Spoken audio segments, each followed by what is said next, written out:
I'm Robin. Welcome back to the series on legacy planning and why it's important. Hopefully you were able to see that content in previous video. Today what we're discussing is how to put a price tag on things that you consider collectible or valuable. A few questions you want to ask yourself is it something worth keeping? Does it have a value? Usually the things that fall in that category are jewelry, artwork, coins, and digital items. So today we're going to walk through some things that we identified recently and put a price tag and show you how we searched out that information. So here are 4 items that I recently came across and how we were able to put a price tag to these items. The first one is a piece of artwork. When you're looking at artwork, you distinguish whether it's a poster or an actual artist print. The way to figure out whether or not something is a original artist print is it normally will have a signature on it in pencil and a number. And that will be what is called a signed artist print. And you look up the name of the artwork and the name of the artist by what is deemed at the bottom of the piece of drawing, as you see in this picture. We were able to Google this piece of artwork and found out that it's worth approximately $200 in value.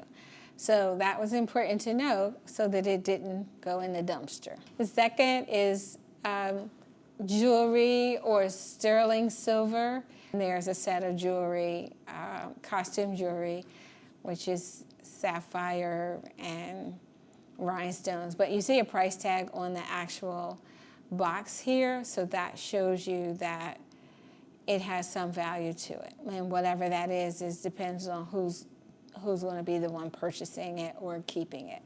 Sometimes things that have a sentimental value, sometimes things can be sold online for 20 bucks. It just all depends. Some coins we came across that if they're a certain date, they have silver minted in the coin or copper, and you're able to research that by going on Google and looking up basically the date and whether or not it has a P or a D on the coin, and it'll tell you the precise value of that coin because, like for instance, here is Susan B. Anthony coin with a P on it, made in 1979, can go as high as $1,200.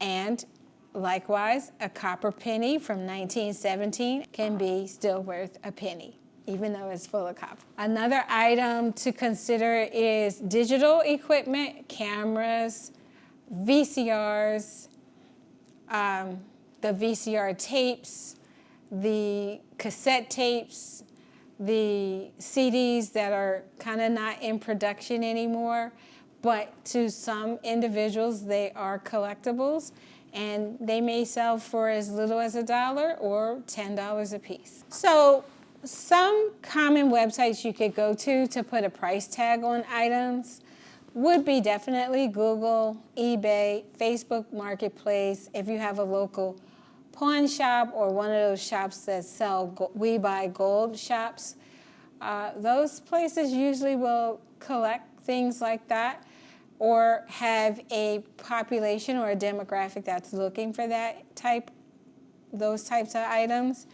Also, Poshmark, if it's clothing or jewelry, you can do Poshmark or Mercari or some type of digital site, and you're able to sell that. I've even come across things on Amazon.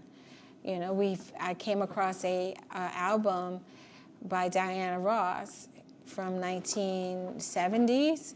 It was worth $65 in its jacket and then cover. I came across the price of that on Amazon because sometimes people are looking for the actual original item in good condition. And important to remember is to always double check. If you don't feel like an item is valuable, always go somewhere to a professional and let them review that specific item and assess a value for you, they may be interested party and buy it off of you because they have a better understanding of a resale value or even the resale community, people that might be interested, even if you don't know. You'll see this common in estate sales and things like that, where sometimes it's becoming a popular thing. And then always, if you're never sure and you just want to get rid of things, and you can always donate to Green Drop or to your local Goodwill or Salvation Army. So I hope you learned something today. Do you feel a little bit more confident in reviewing your personal items and assigning a value to them, or even your family items?